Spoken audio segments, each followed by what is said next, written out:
Assalamualaikum warahmatullahi wabarakatuh.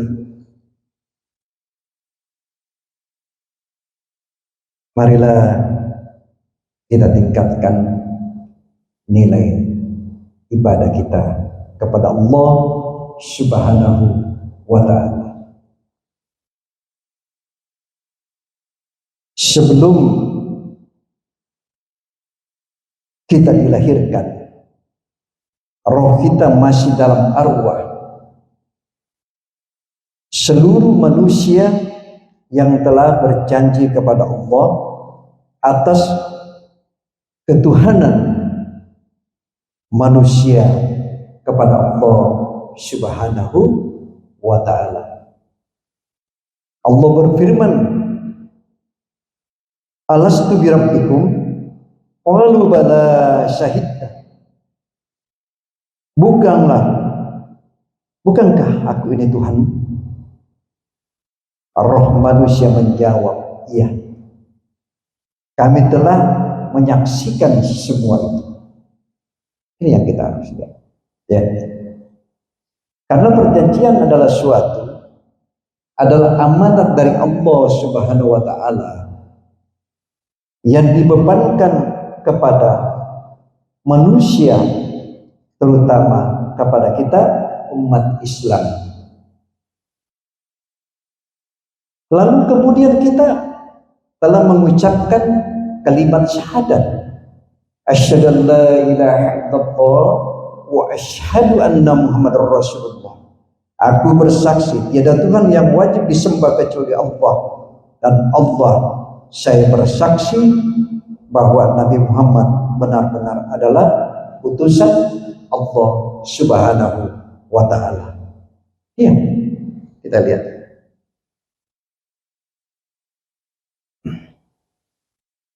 Bagi kita yang telah mengucapkan, berarti menyerahkan diri, dan sekaligus kita menyadari bahwa manusia yang diturunkan di dunia ini adalah perlu untuk diuji.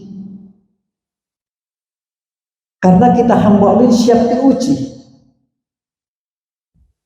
Diuji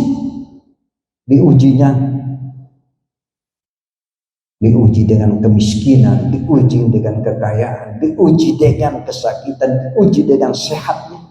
Semua serba diuji. Kita diuji. Makanya begitu kita dilahirkan, kita hamba Allah itu siap-siap diuji. Iya, siap diuji. Karena kalau tidak tiap diuji, itu bukan hamba Allah kita kalau tidak diuji. Harus diuji. Diujinya ini luar biasa.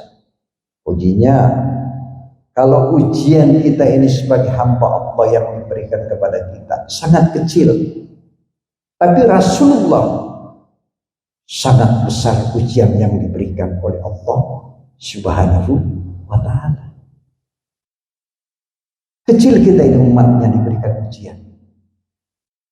Iya. Beliau umur 2 tahun sudah ditinggal oleh bapak. Umur 6 tahun sudah ditinggal ibu. 9 tahun dia mulai berdagang. Coba, 9 tahun dia sudah berdagang. Kalau sekarang Syria, coba Rasulullah.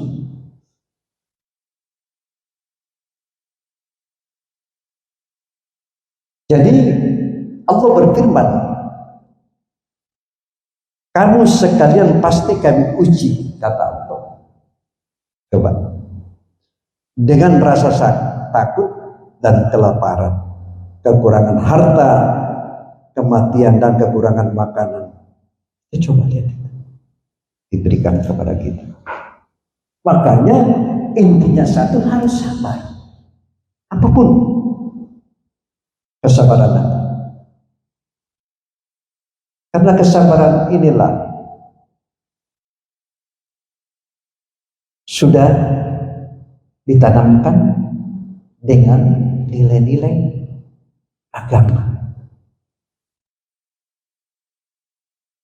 Dua tantangan, diuji tapi harus sabar. Coba ini.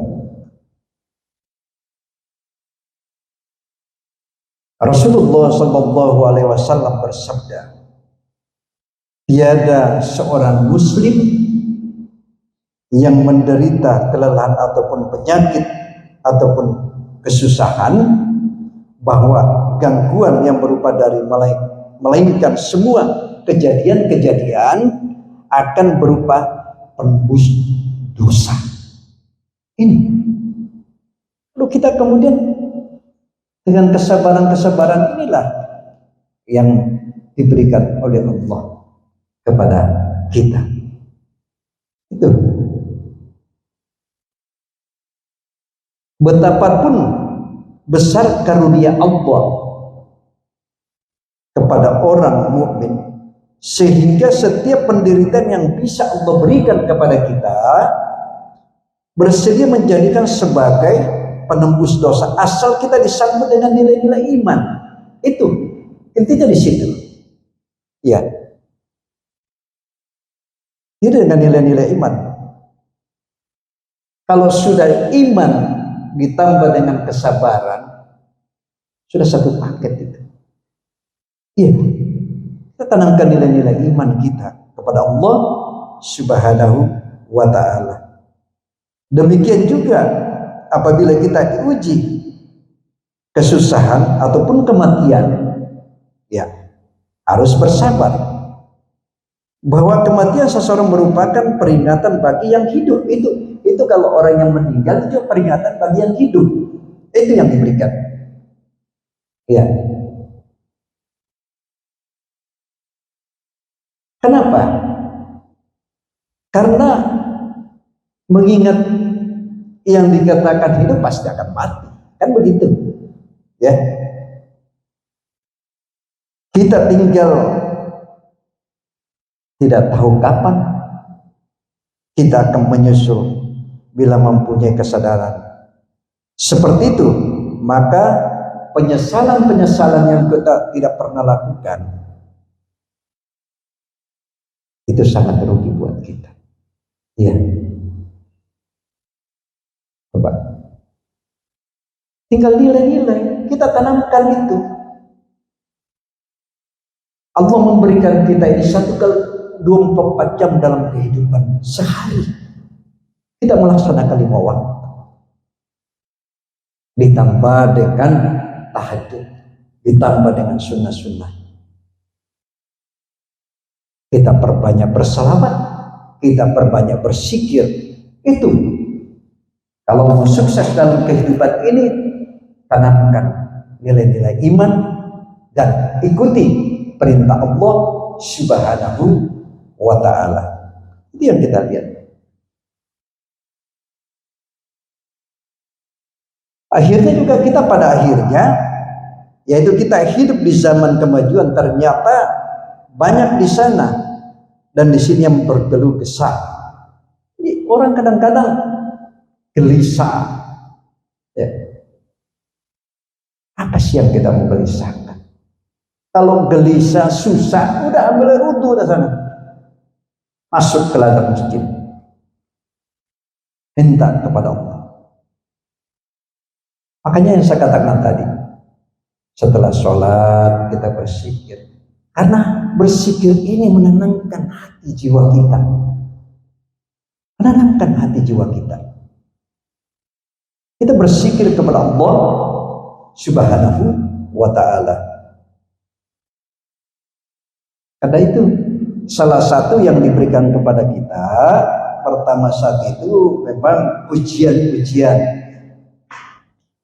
Yang saya katakan tadi, kembali lagi tadi kita, bahwa sekecil kita yang diberikan ujian oleh umat Rasulullah itu sangat kecil dibandingkan dengan Rasulullah. Rasulullah itu bukan main, ya, diuji, tantangan, difitnah, bahkan dilemparkan kotoran unta.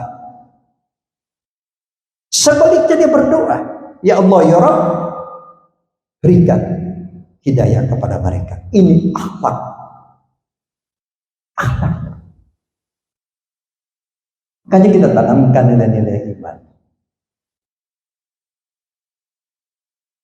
Karena Allah juga berfirman, allazina, berarti orang-orang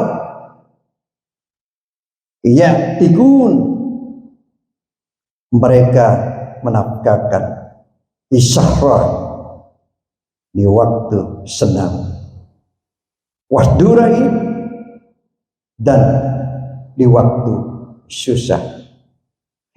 Coba lihat, kita lihat aja itu. Wal kasimina, dan orang-orang yang menahan al kaisya, kemarahan, wal afina, orang-orang yang memaafkan anin nazi, dari manusia dan orang lain. Kita lihat itu dalam surat Al-Imran. Makanya kita perkuatkan nilai-nilai ibadah kita kepada Allah Subhanahu wa ta'ala. Karena Allah juga berfirman, wa yasir ula magfiratin min rabbikum wa jannatin arduhas samawatu wal ardu uiddatan lil muttaqin, dan bersegeralah kamu kepada ampunan dari Tuhanmu dan kepada orang-orang yang luas-luas langit bumi yang disediakan orang-orang yang bertakwa. Itulah nilai-nilai yang saya katakan tadi. Mari kita tanamkan nilai-nilai agama kita, hati kita ini. Kata Imam Al-Ghazali, hati ini bagaikan cermin. Begitu cermin kotor, dilap lagi, dibersihin, dilap lagi, bersihin. Jangan sampai berkarat. Karena kalau sudah kaca berkarat, susah dibersihkan. Begitu juga hati. Hati kalau sudah kotor, nggak bersih, udah muncul semua segala macam. Hati ini bagaikan kaca bening. Bersihkan hati kita ini. Imam Al-Ghazali menerangkan itu. Mari kita tingkatkan nilai-nilai ibadah kita kepada Allah Subhanahu wa ta'ala. Ya. Karena melihat suatu perjalanan kehidupan kita ini, intinya satu, cuma sabar.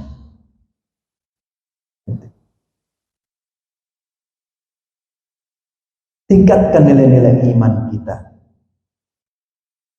Wallahu yuhibbul muqsitin. Allah sangat mencintai orang-orang yang berbuat ihsan dan yang baik.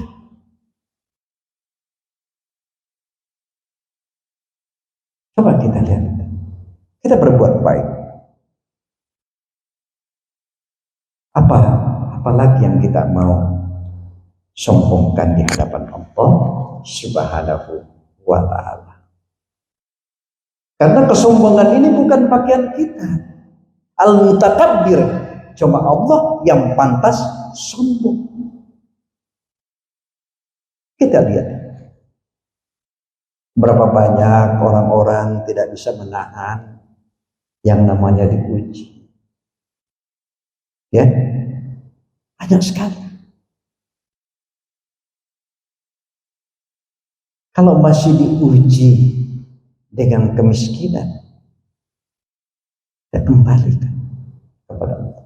Dan jangan putus asa dari rahmatnya Allah. Kita tingkatkan. Ya. Apa yang kita mau sombongkan? Harta, enggak ada nilai harta. Pangkat, enggak ada nilainya pangkat. Harta, pangkat, jabatan Itu adalah suatu titipan dari Allah Subhanahu wa ta'ala. Kapan Allah yang mau mengambil itu? Innalillahi wa inna ilaihi raji'un. Tanamkan nilai-nilai iman. Ya, enggak usah, harus sabar. Berulang kali saya katakan itu. Kita bersyukur ini diciptakan oleh Allah Subhanahu wa ta'ala yang begitu lengkap. Fi asyaditakul, semua diberikan oleh Allah kepada kita, tubuh yang bagus. Lalu kemudian kita mau, misalnya kita sudah diberikan ujian, tidak menahan ujian itu, ya kita beruntung disempurnakan oleh Allah Subhanahu wa ta'ala. Lalu kemudian harus sabar, yang saya bilang tadi, ujian, tantangan, rintangan, sabar. Cuma intinya satu kuncinya membuatkan satu kekuatan, ialah tingkatkan nilai-nilai ibadah kepada Allah Subhanahu wa ta'ala. Itu kuncinya di situ aja. Kemana lagi kita minta kecuali kepada Allah Subhanahu wa ta'ala? Semua yang lain semua titipan. Lalu apa yang kita mau sombongkan? Enggak ada nilainya di hadapan Allah. Begitu kita masuk di liang kubur, yang pertama dihisab adalah sholat kita. Cuma itu aja. Karena kita tingkatkan nilai-nilai iman kita kepada Allah Subhanahu wa ta'ala. Demikianlah penyampaian saya. Usikum binat Allah. Wassalamualaikum.